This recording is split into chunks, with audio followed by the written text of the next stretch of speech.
حي على الفلاح. That on that day the earth will testify on every single person in regards to every action it had done on its back. So the surface of the earth is called the back of the earth, ala dhahriha, right?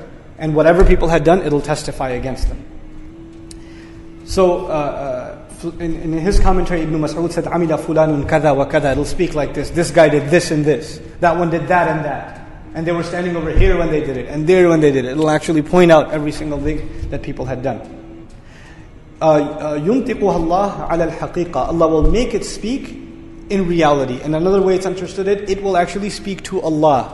One interpretation is it'll speak to the people.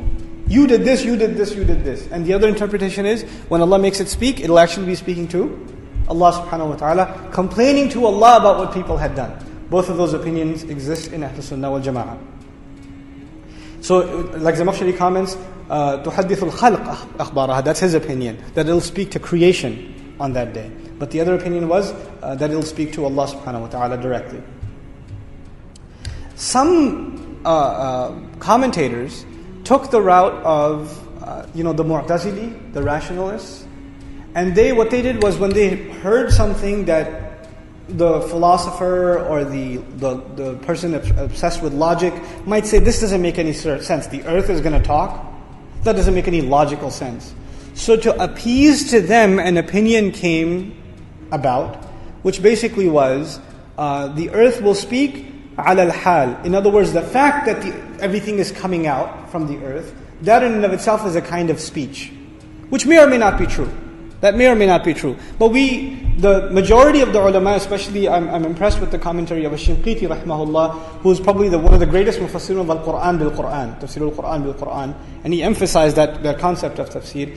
Let's listen to what he has to say. At-tahdith huna sarihun fil hadith. First of all, this literal speaking is clearly proven in hadith literature. وَهُوَ عَلَى حَقِيقَتِهِ. And it will actually happen in reality as is described. لِأَنَّ فِي ذَلِكَ الْيَوْمِ تَتَغَيَّرُ أَوْضَاعَ كُلِّ شَيْءٍ.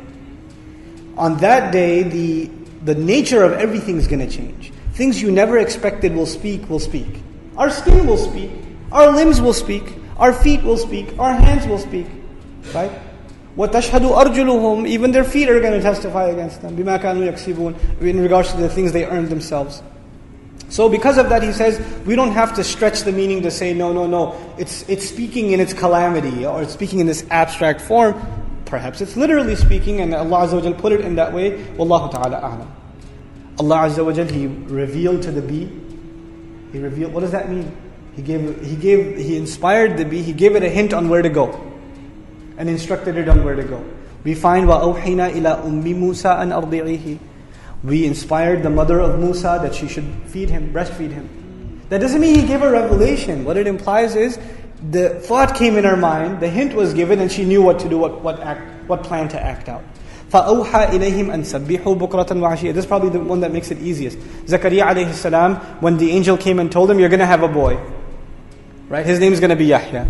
He said, Allah, give me a sign. What sign did Allah give him? You won't speak to people for 3 days. 3 days and 3 nights, you're not going to talk to people. Right? So when he came out, people said, what's going on? So how did he speak to them? He told them to make tasbih. But how did he do it? فَأَوْحَى إِلَيْهِمْ. He hinted at them, same word is used, in the meaning of, he hinted at them that they should make tasbih, bukratan wa ashiyya, in the morning and in the evening. So the word is used to describe this hint, this subtle hint that's dropped. Then we find in the Qur'an, interesting, وَإِنَّ الشَّيَاطِينَ لَيُوحُونَ إِلَىٰ أَوْلِيَائِهِمْ لِيُجَادِلُوكُمْ. It is even the shayateen, they also give wahi. That doesn't mean give revelation. It means they drop hints to their wali, their protective friends, so they can debate with you. The shayateen, they drop hints to their friends, their protective friends, so they can debate with the believers. So it's used for them also. So I shared this with you because Allah says, بِأَنَّ رَبَّكَ أَوْحَى لَهَا. And you know when this iha is done, both the one receiving it and the one giving it have an understanding. And the one receiving it knows exactly what to do. And Allah Azza wa Jal uses this word for the earth and says on the day it'll spill all its beans, clearly articulate every single one of its news. Why? بِأَنَّ. Because of the fact that its master, Rabbaka, your master actually, Rabbaka, and we'll talk about that in a second, has given it, dropped a hint at it. Allah basically barely hinted at the earth to do this, and this event takes place. It's very easy on Allah. Is it Isha time or? Okay. What time? 8:30? 8:30, okay. Alright, so we're getting somewhere, inshallah ta'ala. The next thing I want to talk to you about from a language point of view is the difference between ilham and iha. Wahi and ilham. I think those of you who speak Urdu at least know both these words. Arabs, of course, know them. Allah says, فَأَلْهَمَهَا فُجُورَهَا وَتَقْوَاهَا. From a language point of view, the difference between these two words, even though they're both kind of revelation, inspiration kind of meaning, ilham usually is calling to some sort of action, while awha may or may not. Awha may be wisdom, awha may be a reminder, wahi may be a reminder, maybe wisdom, maybe something else, maybe knowledge. But ilham is something that calls you to action. فَأَلْهَمَهَا فُجُورَهَا وَتَقْوَاهَا. These are actions. Okay, so that's one big difference between the two. The last thing I want to share with you is the last word that's used in regards to revelation or giving these kinds of hints, secret hints. Two words that are only used for shayateen. By the way, these words, ilham and iha, can be used for shayateen also. But two words that are only used for shayateen are hamazat and waswas. Okay, waswasa and hamazat. So we find in the Quran, همزات الشياطين قل أعوذ بربك من همزات الشيطان and الذي يوسوس في صدور الناس. Both of those words are found. Let's look at the commentary in Al-Kashaf. ويجوز أن يكون بأن ربك بدلا من أخبارها. The word بأن ربك could be a substitute for the phrase أخبارها in the previous ayah. This is a grammatical concept of substitutes.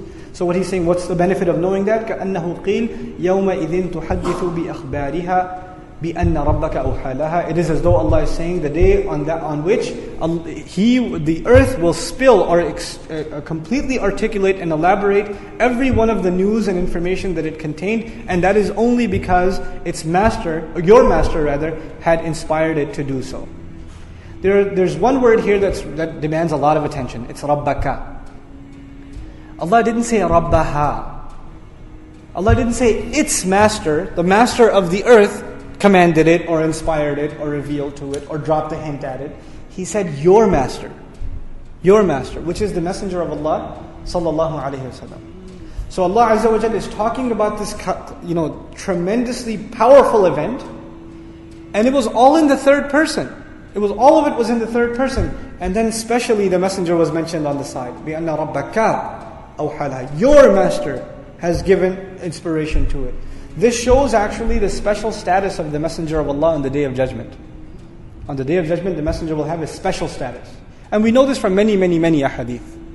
And the simplest of one, when the anger of Allah Azza wa Jalla and the shafa'ah, for who will be presented for shafa'ah, is the Messenger of Allah sallallahu alaihi wasallam. It's like the Messenger has made a party to all these events that are happening, and he's distant from the calamities of them. بِأَنَّ رَبَّكَ أَوْحَى لَهَا.